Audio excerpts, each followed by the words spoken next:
Nag-trending siya online matapos di umanong magnakaw ng cellphone sa isang tindahan sa Maynila. Bagamat mariin niya itong pinabulaanan, yun nga lang ang kanyang nagawa, nahuli cam. Kilalanin natin itong binansagan nilang Miss Otlum.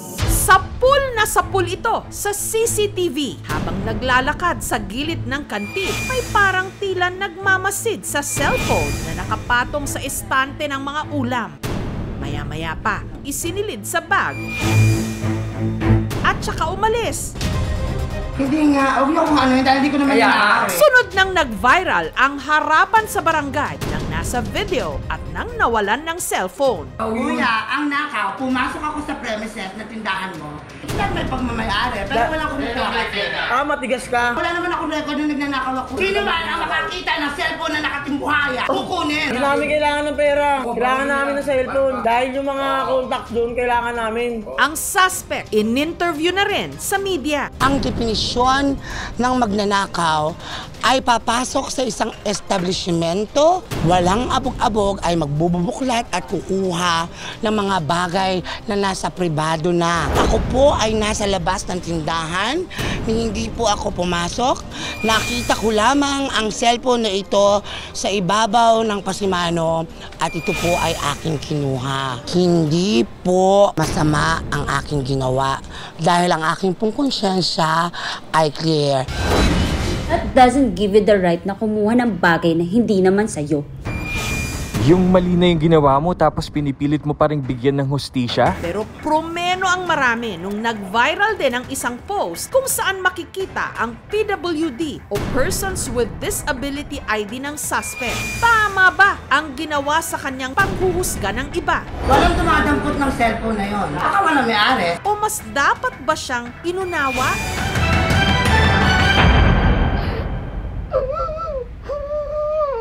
Hala ko multo!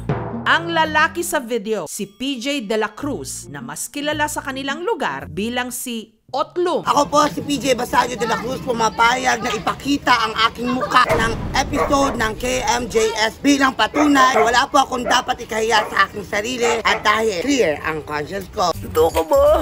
Would you mind? Totoo ka nga.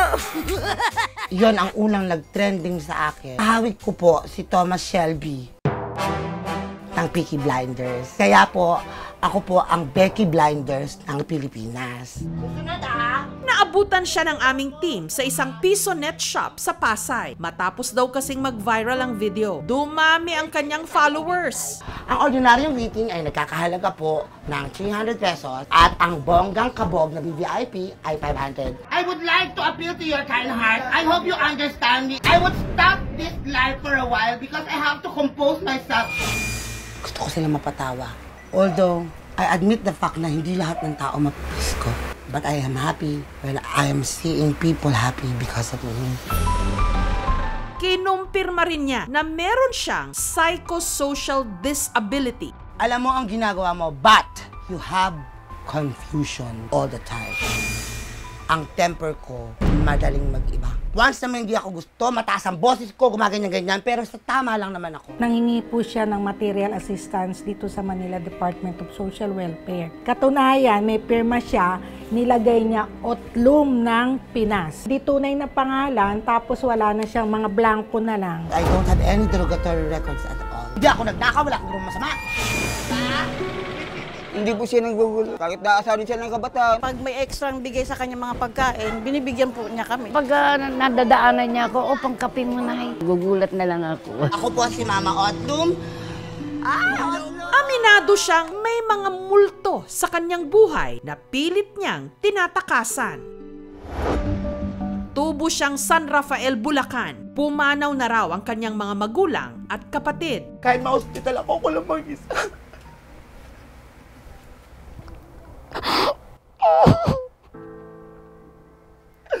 Ako lahat sa buhay ko. Pero kahit ganun ako nag-iisa, hindi ko iniisip na gumawa ng masama para mabuhay ako. Meron din daw siyang 2 anak. Dati po, magkasama kami ng anak ko. Pero tumirap ang buhay, kaya nandun na siya sa Bulacan sa mama niya. Iniwanan ko muna dahil lumalaban po ako sa depresyon. So, ang hirap para sa akin.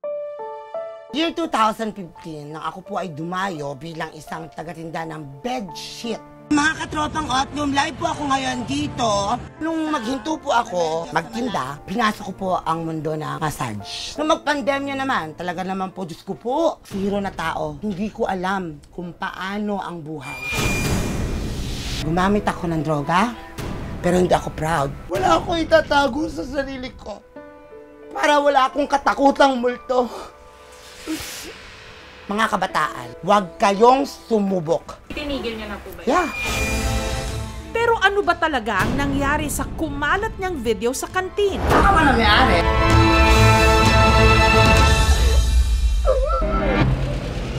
Hinahanap po talaga yung phone kung saan-saan. Inanap na po namin yung CCTV. Nakita na po namin, siya po talaga kumuha. Tinago ko naman yung SIM card at memory. Alam ko na may mga CCTV doon sa premises. At baka may maghanap, maisoli ko din ito sa may-ari. Pero dahil nga po ako'y mahirap, ito po'y napagpasyahan ko munang ibenta sa halagang 1,650. Sumunta na po kami sa barangay para lamputin na po siya. Hindi nga, huwag na kung ano, dahil hindi ko naman inaari. Hanggang nagkabaranggayan na nga sila. Kuya, ang nakaw, pumasok ako sa premises na tindahan mo. Saan may pagmamayari? Pero wala akong record. Matigas ka. Wala naman akong record nung nagnanakaw ako. Talaga? Yes. Ilang taon na namin kilala si Ermita, pati sa Malate. Well, meron ba ako record? Oo, meron ka record doon. Kilalang kilala ka sa Malate, magnanakaw ka. Sino ba ang makakita ng cellphone na nakatimbuhaya? Kukunin! Okay po sana kung nag-sorry po siya agad. Parang kami pa yung may mali. Hindi namin kailangan ng pera. Kailangan namin ng cellphone. Ito din yung SIM card, hindi ko sinira. Makalipas ang mahigit 1 oras, Makukulong ka, nasa iyo yung ebidensya. Ayan, tingnan niyo po, pagbasihan niyo kung ninakaw ko yung cellphone. Sa ID niya, pinakita niya sa akin, PWD. Parang titignan mo siya, parang malakas naman. Sa isip, sa utak, wala akong doubt. Pinatawad nung nanay. Naibalik, okay naman na. Sa investigasyon namin dito, sa barangay ko, wala naman ako nababalitaan na behind siya tungkol sa gumagamit ay pinagbabawal na gamit. buong akala raw niya nagkaayos na sila. Pero Kinabukasan, kawintang ako. Umabog sa lahat ng uri ng social media na ang Otlum ay nagnakaw. bakit nga ba in-upload ang kuha sa CCTV? Pinost ng kapatid ko para Putok sa buong social media. Pinaglaruan ako ng mga vlogger. Paano nga ba nila iintindihin ang sitwasyon at kondisyon ng isa't isa? Okay lang sana kung kayo tong cellphone na to. Pinipilit mo hindi mo ninakaw. Ang pagpapatuloy ng kanilang harapan, mauuwi nga ba sa kapatawaran? Lagi akong prangka. O magpupuyos lang lalo ang kanilang mga kalooban? Bakit hindi niyo pa po ako binigyan ng pagkakataon? Susunod na!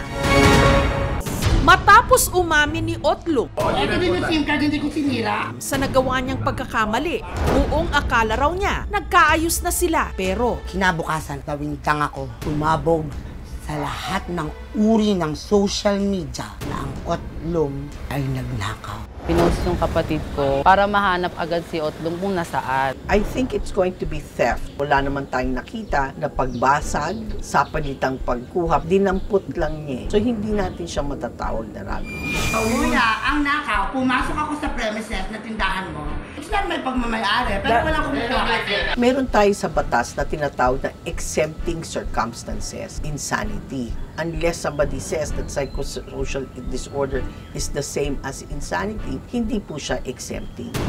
Kung yung pag-post na yan ay walang kapahintulutan at ang purpose ng post niyan ay siraan ang reputasyon nitong taong to, baka siya ma-cyber libel dyan.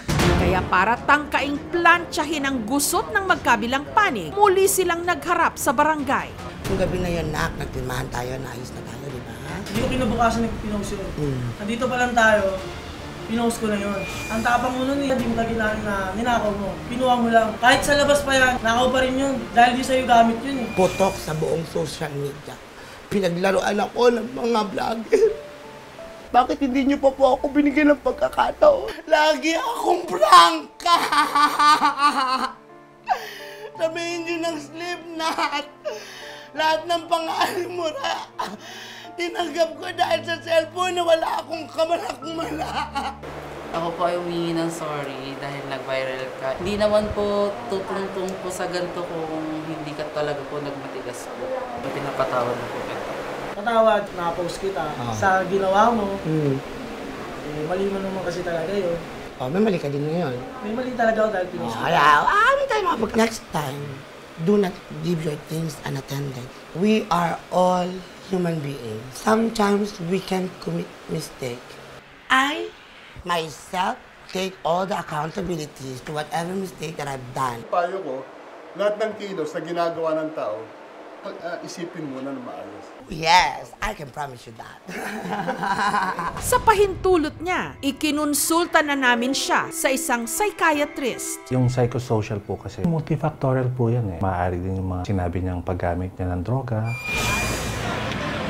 Meron naman po tayo National Center of Mental Health. Kailangan nating tutukan at gabayan kasi hindi po yan nakukuha ng isang gamot lang para makarecover siya. I've learned my lessons well. Susunod magtatanong na po ako.